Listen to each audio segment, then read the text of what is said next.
আসসালামু আলাইকুম। এখন শুনবেন সংবাদ শিরোনাম।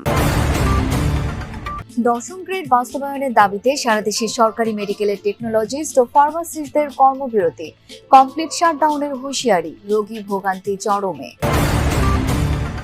3 দফা দাবিতে সরকারি প্রাথমিক শিক্ষকদের কমপ্লিট শাটডাউন কর্মসূচি, পরীক্ষা নিয়ে অনিশ্চয়তা, মাধ্যমিকে শিক্ষকদের কর্মবিরতি স্থগিত। বগুড়া 4-এর বিএনপি মনোনীত মোশাররফ হোসেনের বিরুদ্ধে সনদ জালিয়াতির মামলা, ফিল করেও ডিগ্রি সার্টিফিকেট নেয়ার অভিযোগ। আসসালামু আলাইকুম। এতক্ষণ শুনছিলেন সংবাদ শিরোনাম, এখন শুনবেন বিস্তারিত। দশম গ্রেড বাস্তবায়নের দাবিতে সারা দেশে সরকারি হাসপাতালের মেডিকেল টেকনোলজিস্ট ও ফার্মাসিস্টরা সকাল থেকে দুপুর পর্যন্ত কর্মবিরতি পালন করেছেন। এতে রোগ নির্ণয় পরীক্ষা ও ওষুধ বিতরণ কার্যক্রম বন্ধ থাকায় চরম ভোগান্তি পোহাতে হয় রোগী ও স্বজনদের। দাবি আদায় না হলে আগামীকাল থেকে কমপ্লিট শাটডাউনের হুঁশিয়ারি দিয়েছেন আন্দোলনকারীরা। নিজের ভোগান্তির কথা বলছিলেন এই বৃদ্ধা। চাঁদপুর 250 শয্যা জেনারেল হাসপাতালে চিকিৎসা নিতে এসে মেডিকেল টেকনোলজিস্ট ও ফার্মাসিস্টদের কর্মবিরতি কর্মসূচির মুখে ভোগান্তিতে পড়েন তিনি। শুধু চাঁদপুরই নয়, দেশের বিভাগীয়, জেলা ও উপজেলা পর্যায়ের সরকারি হাসপাতালগুলোর মেডিকেল টেকনোলজিস্ট ও ফার্মাসিস্টরাও দশম গ্রেড বাস্তবায়নের দাবিতে সকাল থেকে দুপুর পর্যন্ত কর্মবিরতি কর্মসূচি পালন করেন। রোগ নির্ণয় পরীক্ষা ও বিনামূল্যের ওষুধ না পেয়ে চরম ভোগান্তিতে পড়েন রোগী ও তাদের স্বজনরা।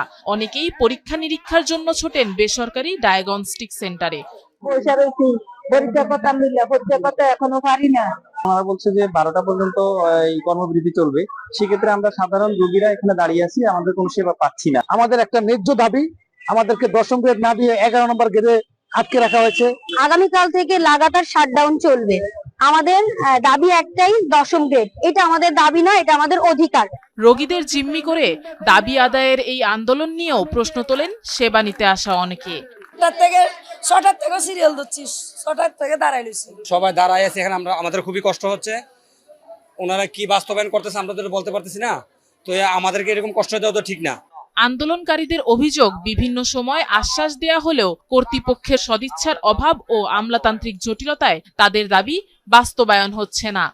সরকারের কাছে উদাত্ত আহ্বান, জরুরি ভিত্তিতে আমাদের এই দশম গ্রেডের দাবি বাস্তবায়ন এবং প্রজ্ঞাপনের মাধ্যমে আমাদের দাবি বাস্তবায়ন করার জন্য বিশেষভাবে অনুরোধ করছি। যদি দশম গ্রেড ইতিমধ্যে প্রদান করা হয় তাহলে আমরা এই কর্মবিরতি থেকে আমরা চলে যাব, আমরা স্ব কাজে ফিরে যাব। আমাদের এই 4 ঘন্টা কর্মবিরতির পরও যদি সরকারের টনক না নড়ে, আগামীকাল থেকে আমাদের পূর্ণাঙ্গ শাটডাউন, পূর্ণাঙ্গ কর্মবিরতি চলবে। শিক্ষার্থীদের বার্ষিক পরীক্ষার গুরুত্ব বিবেচনায় গতরাতে স্থগিত করা হয় সরকারি মাধ্যমিক শিক্ষকদের কর্মবিরতি।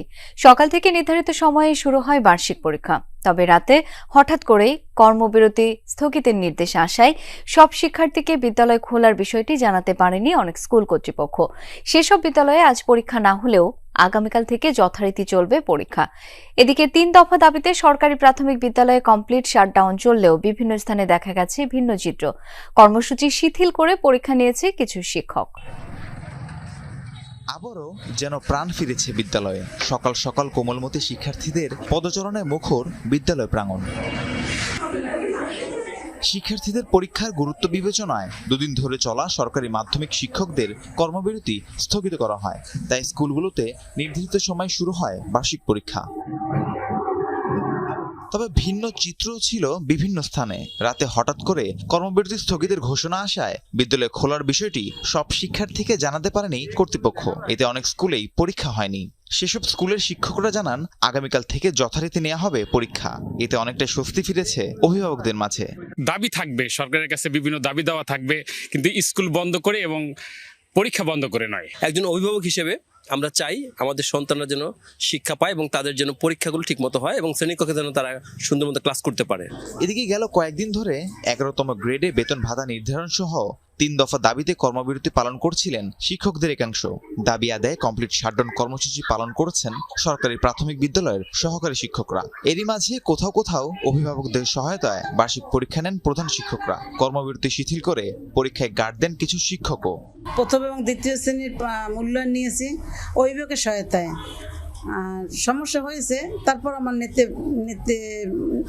আমি নিয়েছি। প্রধান শিক্ষক আছেন, তিনি তার তত্ত্বাবধানে আমাদের পরীক্ষা নিয়ে নিচ্ছেন।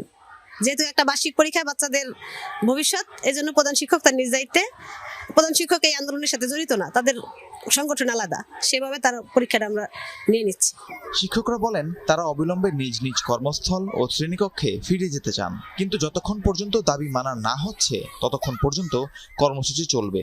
আমাদের 3 দফা দাবি যতক্ষণ পর্যন্ত বাস্তবায়ন না হবে আমরা ততক্ষণ পর্যন্ত কর্মবিরতি এবং সম্পূর্ণ শাটডাউন কর্মসূচি যে আছে আমরা সেই কর্মসূচির সাথে একাত্মতা ঘোষণা করি। এই আন্দোলন কর্মসূচি স্থগিত করা সম্ভব না। এখন এই মুহূর্তে চাই আমরা পরীক্ষার হলে ফিরে যেতে, এই মুহূর্তে এক মুহূর্ত আমরা দেরি করতে চাই না। তারা আমাদের দাবিটার একটা যৌক্তিক কিছু, আমাদের দৃশ্যমান একটা কিছু আমাদের দিক। বিএনপি চেয়ারপারসন বেগম খালেদা জিয়ার শারীরিক অবস্থা অপরিবর্তিত, তবে এখনও তার অবস্থা ঝুঁকিমুক্ত নয়। সকালে খালেদা জিয়ার চিকিৎসা সহায়তায় এভার কেয়ার হাসপাতালে এসেছেন যুক্তরাজ্যের বিশেষজ্ঞ চিকিৎসক ডাক্তার রিচার্ড বিলি। চীনের মূল চিকিৎসক দলটিও আজ এসে পৌঁছানোর কথা রয়েছে। এর আগে মঙ্গলবার দুপুরে খালেদা জিয়ার স্বাস্থ্যের অবস্থা জানিয়ে সবাইকে ধৈর্য ধারণের আহ্বান জানান ব্যক্তিগত চিকিৎসক AZM জাহিদ হোসেন। তিনি জানান বিএনপি চেয়ারপারসনকে বিদেশে নিয়ে চিকিৎসার বিষয়ে সিদ্ধান্ত জানাবে মেডিকেল বোর্ড, এজন্য যাবতীয় প্রস্তুতি নিয়ে রেখেছে বিএনপির পক্ষ থেকে তার দ্রুত আরোগ্যের জন্য দেশবাসীর কাছে দোয়া চাওয়া হয়েছে। দলের ভারপ্রাপ্ত চেয়ারম্যান তারেক রহমান লন্ডন থেকে সার্বক্ষণিকভাবে চিকিৎসার খোঁজ খবর রাখছেন এবং নির্দেশনা দিচ্ছেন। খালেদা জিয়ার শারীরিক অবস্থা অপরিবর্তিত থাকলে দ্রুতই দেশে ফিরে আসবেন তিনি। এদিকে ভিভিআইপি ঘোষণা দেওয়ার পর বিএনপি চেয়ারপারসনের নিরাপত্তার দায়িত্ব নিয়েছে SSF। গতরাতে হাসপাতালে খালেদা জিয়াকে দেখতে যান সেনা, নৌ ও বিমান বাহিনী প্রধানগণ। গত 23 নভেম্বর থেকে এভার কেয়ার হাসপাতালে চিকিৎসাধীন খালেদা জিয়া। 27 নভেম্বর তাকে CCU-তে স্থানান্তর করা হয়। বিএনপি চেয়ারপারসন খালেদা জিয়ার সুস্থতা কামনায় দেশের বিভিন্ন জায়গায় দোয়া মাহফিল সহ নানা কর্মসূচি অনুষ্ঠিত হয়েছে। দুপুরে টাঙ্গাইলের কেন্দ্রীয় শহীদ মিনারে মাহফিলের আয়োজন করে বৈষম্য বিরোধী ছাত্র আন্দোলন। এ সময় কেন্দ্রীয় বিএনপির প্রচার সম্পাদক সুলতান সালাউদ্দিন টুকু উপস্থিত ছিলেন। অনুষ্ঠানে কোরআন খতম ও 50 জন মাদ্রাসার শিক্ষার্থীদের মাঝে কোরআন বিতরণ সহ খালেদা জিয়ার সুস্থতা কামনা করা হয়।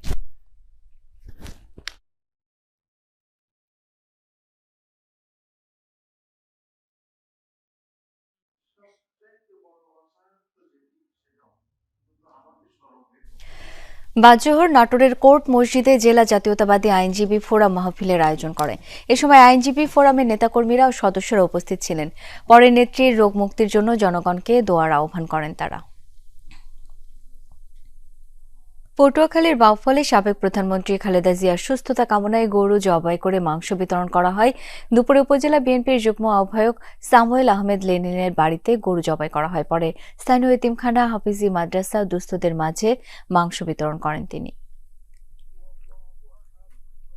বিএনপি চেয়ারপারসন খালেদা জিয়ার সুস্থতা কামনায় সুনামগঞ্জে মাহফিল এবং এতিমখানায় খাবার বিতরণ করা হয়।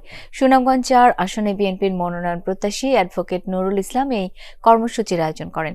এ সময় জেলা বিএনপি অঙ্গ সংগঠনের নেতাকর্মীরা উপস্থিত ছিলেন।